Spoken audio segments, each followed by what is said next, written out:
Horror games are notorious when it comes to odd puzzles, and they get even more ridiculous when you think about them in the context of their setting. So, here's the 10 most bizarre puzzles in survival horror games.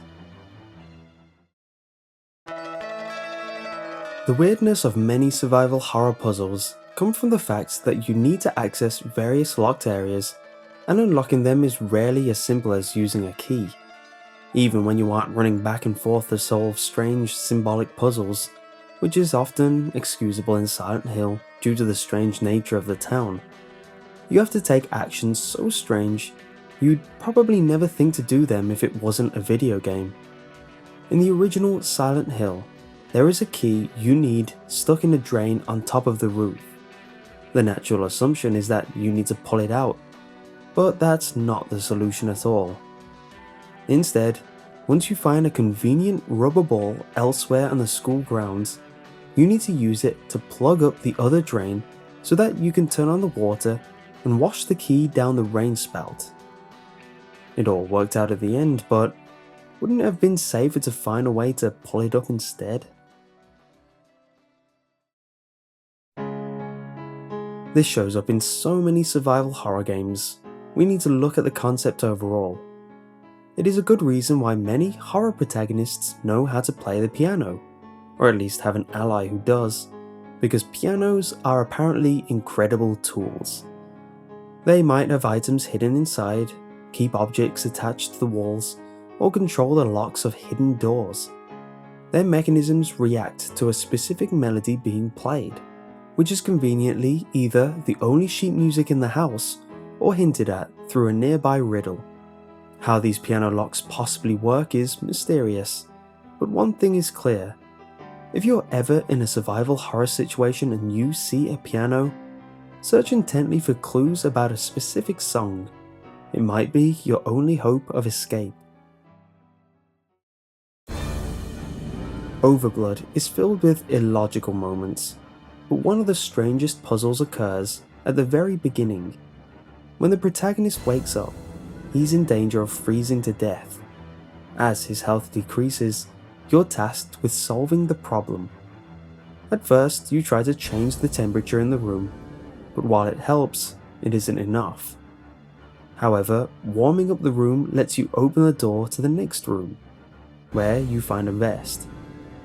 Great, the protagonist says to himself as he puts on the sleeveless vest. With this, I won't freeze to death. It barely keeps him covered, and yet is the difference between immediately freezing to death and being in no danger from the cold. It's a strange puzzle, but it does set the tone for the rest of the game. Many of Silent Hill 2's puzzles fall into two categories. They are either the normal type of survival horror puzzles that have you finding items you need to unlock doors, or they're the symbolic puzzles that work with the psychological nature of Silent Hill 2's story. Then, there is one puzzle that somehow manages to be incredibly simple and bizarre at the same time. You open a can and find it's filled with light bulbs.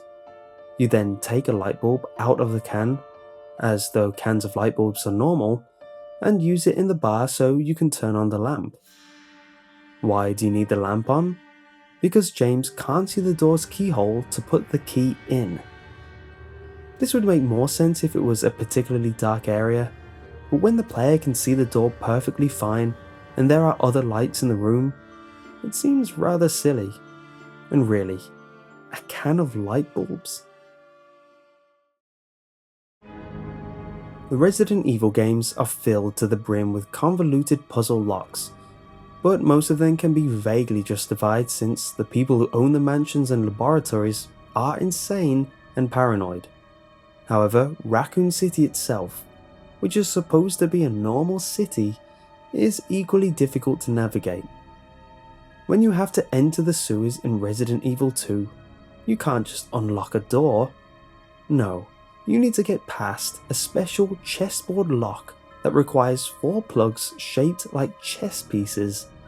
The bishop plug is in the police department's library, the rook plug is in the interrogation room, the knight plug is in the clock tower, and the king plug is in the storage room. Not only are they all in different rooms, but you'll need to solve puzzles to get to them too.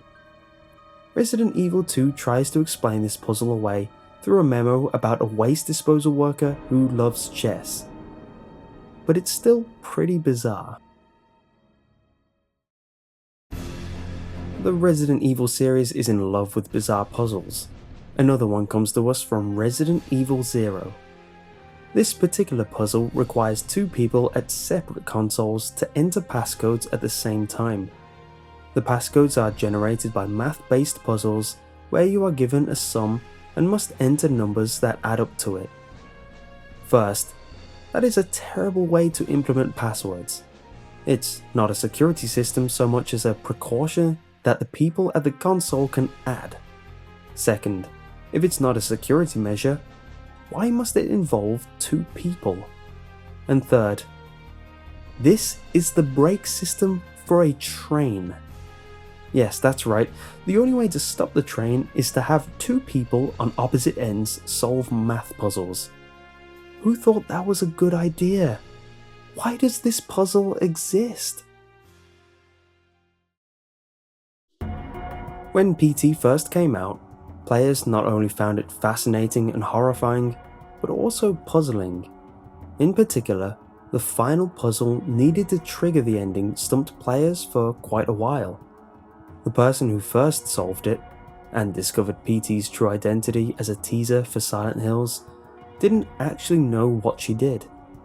This led to numerous people tracking what they did to solve the puzzle and tried desperately to replicate it. Eventually, a solution emerged that seemed to work every time. It involved walking a certain number of steps at a certain time, whispering a name into the PS4's microphone, and other extremely specific actions. Nevertheless, it still seemed as though some people solved the puzzle without following these steps. The puzzle was strange and confusing by design. Kojima envisioned people from around the world cooperating to try figure it out. In fact, he expected it to take a week before anyone solved it. One has to wonder what sort of puzzles the full Silent Hills might have featured. It's a shame we'll never know. If you set Silent Hill 3's riddle difficulty to hard, watch out, because it isn't joking. One of the most notorious puzzles from Silent Hill 3 is found early on in a bookstore where you must rearrange volumes from a Shakespeare anthology in order to proceed. On easy, the books are numbered. On normal, you need to arrange them so that the code written across them lines up properly.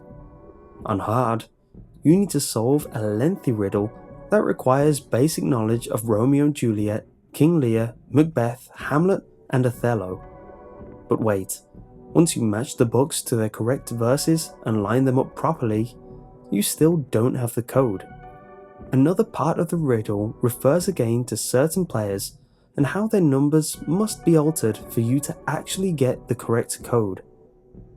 We have to give it credit for actually being a decent security system, unlike a lot of these. At the same time, a puzzle that requires knowledge of 5 Shakespeare plays and has an additional riddle on top of that must be described as bizarre. This puzzle isn't nearly as difficult as some of the others on our list, or even the other puzzles in Resident Evil 3. So why have we picked it? Because the logic surrounding it, and most of Raccoon City's layout in fact, is so strange we can't even begin to figure it out. If you wanted to visit your local city hall, what would you do? You'd probably be able to just open the doors, and if the doors were locked, there would probably be someone in the city with a normal key to use it on the normal keyhole. Raccoon City scoffs at such primitive doors. You see, they wanted their city hall to be automatically opened during operating hours, so the gate is controlled by an elaborate clock. It's so elaborate, it can't function without 12 jewels set into its face. Therefore, to enter City Hall, you need to find the 2 missing gems to repair the clock and open the gate. Really, Is it that much effort to unlock the gate in the morning and close it at night? And why does the clock require jewels to function? Let us return to Silent Hill for the final puzzle on this list, which is so absurd we have to wonder if they set out to create the most ridiculous puzzle possible. During the hospital section of Silent Hill 2, you'll eventually find a small box tied to a bed and secured with 4 different locks. Once you find the 2 keys, find the code to remove the 3rd lock, and find the combination code for the 4th lock, you'll finally open the box. And inside is a piece of hair. The strangest part here isn't the fact that a piece of hair was so elaborately guarded, since a memo suggests that the hair was locked up by a patient obsessed with someone named Louise. No, it's the reason you need the hair that earned it a spot on this list. The hospital shower room, there is a key stuck in the drain. Instead of washing it away in the first puzzle we mentioned, here you actually do pull it up, by creating a hook out of a bent needle and the piece of hair. If a piece of hair is enough, why didn't James pluck out a strand of his own hair? Why didn't he explain his plan to someone else in Silent Hill, like Maria, and ask for a piece of her hair? There are so many ways this could have been handled, but Silent Hill 2 tasks you with opening 4 separate locks to find a piece of hair. For us, that is enough to make it the #1 bizarre survival horror puzzle. I hope you enjoyed this week's list, and if you did, leave a like. And if you want to see more bizarre lists, click here for my top 10 gaming moments that broke into our reality. Or for something different, click here for my top 10 rarest Pokemon cards. And if you want to see more lists in the future, subscribe.